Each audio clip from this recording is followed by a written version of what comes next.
Hello friends, welcome to my YouTube channel. आज हम लोग इस वीडियो में सीटेट पेपर 2 के लिए साइंस के मोस्ट इम्पॉर्टेंट क्वेश्चन कंप्लीट करेंगे। जो आने वाले सीटेट का जो एग्ज़ाम होगा दिसंबर या जनवरी में, उसके लिए बेहद ही महत्वपूर्ण है। चलिए देखते हैं। यहाँ पे पहला क्वेश्चन पूछा गया आपसे। पहला क्वेश्चन यहाँ पे है, निम्नलिखित जीवों में से कौन सा प्रकाश संश्लेषण द्वारा अपना भोजन बना सकता है? वायरस, शैवाल, कवक, राइबोजियम। तो इसका आंसर हो जाएगा शैवाल जो है प्रकाश संश्लेषण के द्वारा अपना भोजन बना सकते हैं। तो यहाँ पे दो बिल्कुल सही हो जाएगा। देखते हैं अगला प्रश्न। अगला प्रश्न यहाँ पे है, निम्नलिखित में से क्या एक विज्ञान की प्रकृति के संदर्भ में सही नहीं है? विज्ञान हमेशा अस्थायी है। विज्ञान संदेहवाद को बढ़ावा देता है। विज्ञान एक ज्ञान की रचना की प्रक्रिया है। विज्ञान की प्रकृति स्थिर है। तो यहाँ पे पूछा गया कौन सा ऑप्शन गलत दिया गया है। तो यहाँ पे डी वाला ऑप्शन जो है गलत दिया गया है कि विज्ञान की प्रकृति स्थिर है। ये ऑप्शन गलत हो जाएगा। विज्ञान हमेशा अस्थायी है, सही है। विज्ञान संदेहवाद को बढ़ावा देता है, ये भी सही है। विज्ञान एक ज्ञान की रचना की प्रक्रिया है, तो ये भी ऑप्शन यहाँ पे सही है। अब यहाँ पे जो ऑप्शन दिए गए हैं इनमें पूछा गया है कौन सा ऑप्शन गलत है। तो यहाँ पे सेकंड वाला सही हो जाएगा कि डी वाला ऑप्शन यहाँ पे गलत दिया गया है। अगला प्रश्न है यहाँ पे, विज्ञान में योगात्मक आकलन को किस पर बल देना चाहिए? तो विज्ञान में योगात्मक आकलन को किस पर बल देना चाहिए? विद्यार्थियों के अधिगम कठिनाई वाले क्षेत्रों का निदान करने में। विद्यार्थियों के अधिगम कठिनाई वाले क्षेत्रों का निदान करने में।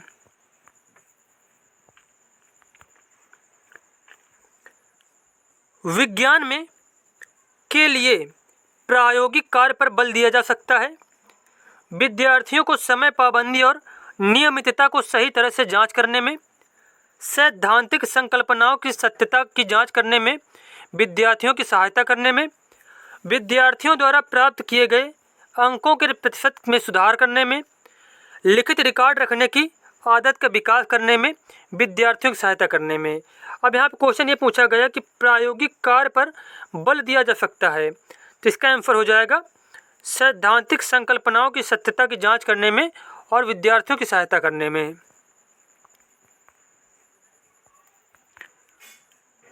अगला क्वेश्चन है, एक विज्ञान शिक्षिका शिक्षार्थियों द्वारा प्रक्रमण कौशलों के अर्जन पर ज़्यादा ध्यान केंद्रित करती है। उसे निम्नलिखित में से कौन से शिक्षण पद्धति संयोजन को प्राथमिकता देनी चाहिए ताकि वह अपने उद्देश्यों को प्राप्त कर सके? जो विज्ञान शिक्षिका है किस पर ज़्यादा ध्यान केंद्रित करना चाहती है? प्रक्रमण कौशलों के अर्जन पर ध्यान केंद्रित करना चाहती है। तो उसको कौन सी पद्धति अपनाना चाहिए? परियोजना, कम प्रयोगशाला पद्धति, व्याख्यान कम या फिर स्वनिर्देशन पद्धति, दंत कार्य कम सह प्रश्न पद्धति, व्याख्यान कम सहचर्चा पद्धति।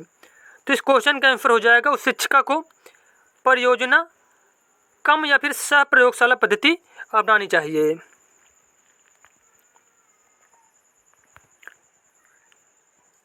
निम्नलिखित में से कौन से कथन मानव परिसंचरण तंत्र में शिराओं के विषय में सत्य है? सभी शिराएं कार्बन डाइऑक्साइड बहुल रक्त को वहन करती हैं। शिराओं की दीवारें पतली होती हैं। शिराएं रक्त को विभिन्न अंग से हृदय की ओर ले जाती हैं। तो आप जो ए वाला ऑप्शन दिया गया है, सभी शिराएं कार्बन डाइऑक्साइड बहुल रक्त को वहन करती हैं, तो ये ऑप्शन बिल्कुल ही गलत दिया गया है। शिराओं की दीवारें पतली होती सही है।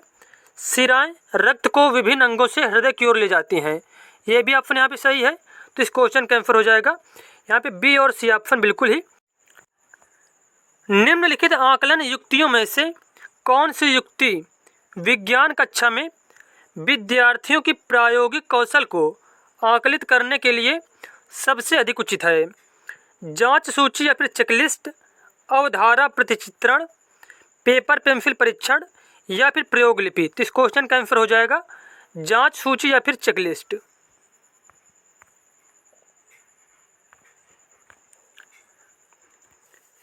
एक पुस्तक मेज के तल पर विश्राम की स्थिति में पड़ी है। इस पर लग रहे बलों के बारे में निम्नलिखित में से कौन सा एक कथन सत्य है?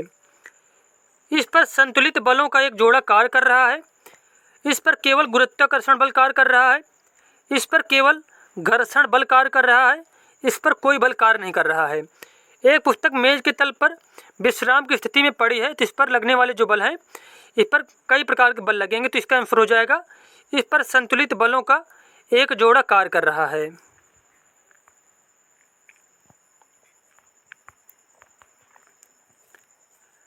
विज्ञान शिक्षा द्वारा छात्रों में अभिव्यक्तियों एवं मूल्य विकास के मूल्यांकन के लिए निम्नलिखित में से कौन तकनीक सबसे अधिक उपयुक्त होगी? अभिव्यक्तियों एवं मूल्य विकास के मूल्यांकन के लिए सबसे जो अधिक तकनीक उपयुक्त होगी, अच्छी होगी, वो हो जाएगी अवलोकन। क्या करना? अवलोकन।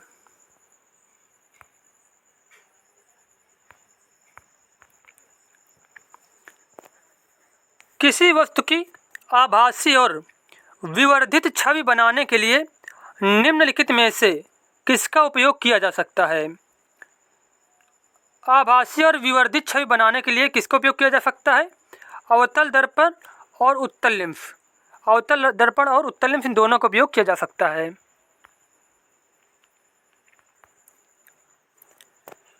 जैव विविधता के संदर्भ में निम्नलिखित कथनों पर विचार कीजिए। यह किसी क्षेत्र में पाई जाने वाली किसी विशेष स्पीशीज के व्यक्तियों की कुल संख्या का उल्लेख करती है। यह किसी दिए गए क्षेत्र के केवल पादप जात और प्राणी जात की किसी विशेष स्पीशीज का उल्लेख करती है। यह किसी दिए गए क्षेत्र के पादप जात और प्राणी जात की विभिन्न स्पीशीज का उल्लेख करती है। यह जानवरों के लिए कृत्रिम रूप से बनाए गए एक संरक्षित क्षेत्र है। अब यहाँ पे बताना इनमें से कौन सा कथन सही है। तो जैव विविधता के बारे में यहाँ पे जो सी वाला ऑप्शन दिया गया है, यह किसी दिए गए क्षेत्र के पादप जात और प्राणी जात की विविध स्पीशीज का उल्लेख करती है। स्पीशीज मतलब विविध प्रजातियों का उल्लेख करती है। तो यहाँ पे सी वाला ऑप्शन बिल्कुल सही दिया गया है। तो इसके अनुसार इनमें से कौन कौन से ऑप्शन सही हैं? तो दो वाला जो है, केवल सी वाला ऑप्शन इसमें से सही हो जाएगा।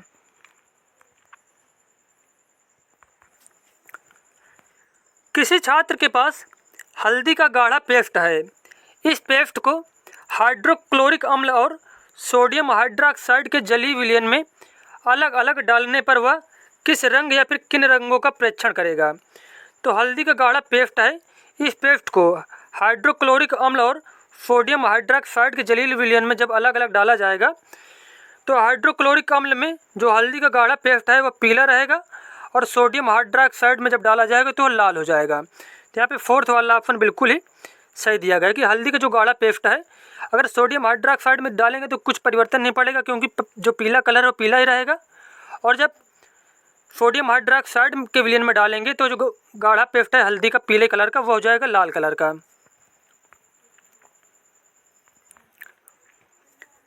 विज्ञान शिक्षिका द्वारा अपनाए नीचे दिए गए उपगमनों में से कौन सा उपगमन उस शिक्षिका की वैज्ञानिक मन स्थिति को दर्शाता है?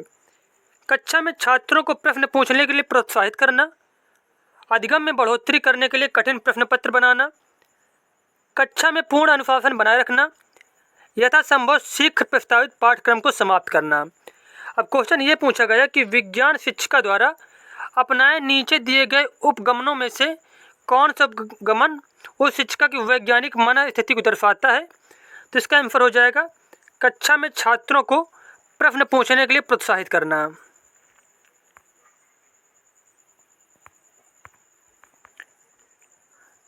अगला प्रश्न है, नीचे दिए गए कथनों का अध्ययन कीजिए। गुणसूत्र केंद्रक में स्थित होते हैं, बीज गुणसूत्रों में स्थित होते हैं, एक कोशिकीय जीव श्वसन और जनन करते हैं, कोशिका झिल्ली का सबसे महत्वपूर्ण कार्य कोशिका में पदार्थों के आवागमन को नियंत्रित करना है। अब इनमें से कौन कौन कथन सही है? तो जो दूसरा ऑप्शन है, बीज गुणसूत्रों में स्थित होते हैं, एक कोशिकीय जीव श्वसन और जनन करते हैं, कोशिका झिल्ली का सबसे महत्वपूर्ण कार्य कोशिका में पदार्थों के आवागमन को नियंत्रित करना है। तो तीनों ऑप्शन यहाँ पे सही दिए गए हैं, सेकंड, थर्ड और फोर्थ नंबर। तो इस क्वेश्चन के अनुसार यहाँ पे जो सही ऑप्शन हो जाएंगे डी फोर्थ वाला ऑप्शन सही हो जाएगा, द्वितीय, तृतीय और चतुर्थ।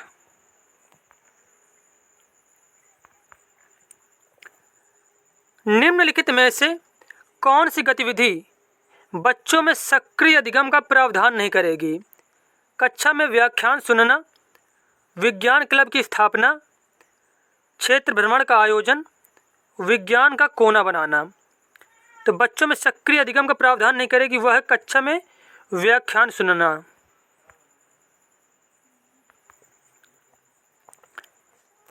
अगला क्वेश्चन यहाँ पे है, निम्नलिखित में से कौन सा कथन सही नहीं है? क्रिस्टलीकरण एक रासायनिक परिवर्तन है, पाचन एक रासायनिक परिवर्तन है, प्रकाश संश्लेषण एक रासायनिक परिवर्तन है, श्वसन एक रासायनिक परिवर्तन है। तो इस क्वेश्चन का आंसर हो जाएगा प्रकाश संश्लेषण एक रासायनिक परिवर्तन है। अगला क्वेश्चन यहाँ पे है, नीचे दिए गए कथनों पर विचार कीजिए। पौधे प्रकाश संश्लेषण के बिना भी कुछ समय तक जीवित रह सकते हैं। पौधे श्वसन के बिना भी कुछ समय तक जीवित रह सकते हैं। पौधों के जीवित रहने के लिए प्रकाश संश्लेषण और श्वसन दोनों ही आवश्यक हैं। दिन के समय प्रकाश संश्लेषण और श्वसन पौधों में होने वाली समक्षणिक मतलब एक ही समय होने वाली प्रक्रियाएं हैं। अब इनमें से बताना सही कथन कौन से हैं। तो अब यहाँ पे कौन कौन से कथन सही दिए गए हैं पहले वो देख लेते हैं। जैसे कि है, पौधे प्रकाश संश्लेषण के बिना भी कुछ समय तक जीवित रह सकते हैं, यह कथन सही दिया गया है। पौधे श्वसन के बिना भी कुछ समय तक जीवित रह सकते हैं, बिल्कुल गलत है। पौधों के जीवित रहने के लिए प्रकाश संश्लेषण और श्वसन दोनों ही आवश्यक हैं, यह भी सही है। दिन के समय प्रकाश संश्लेषण और श्वसन पौधों में होने वाली समक्षणिक एक ही समय होने वाली प्रक्रियाएं हैं, यह भी कथन यहाँ पे सही दिया गया है। तो इस क्वेश्चन के अनुसार यहाँ पे जो ऑप्शन दिए गए हैं इनमें से फोर्थ वाला सही हो जाएगा, ए, सी और डी।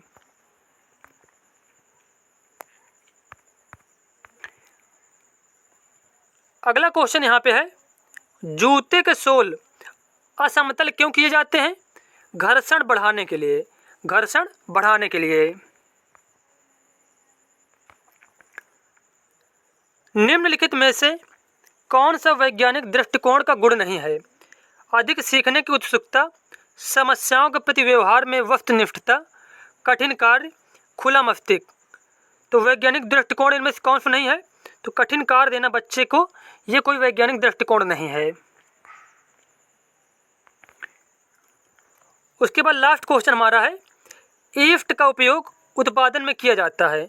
ईस्ट का उपयोग किया जाता है एल्कोहल के उत्पादन में। तो यहाँ पे फोर्थ वाला ऑप्शन बिल्कुल ही सही हो जाएगा।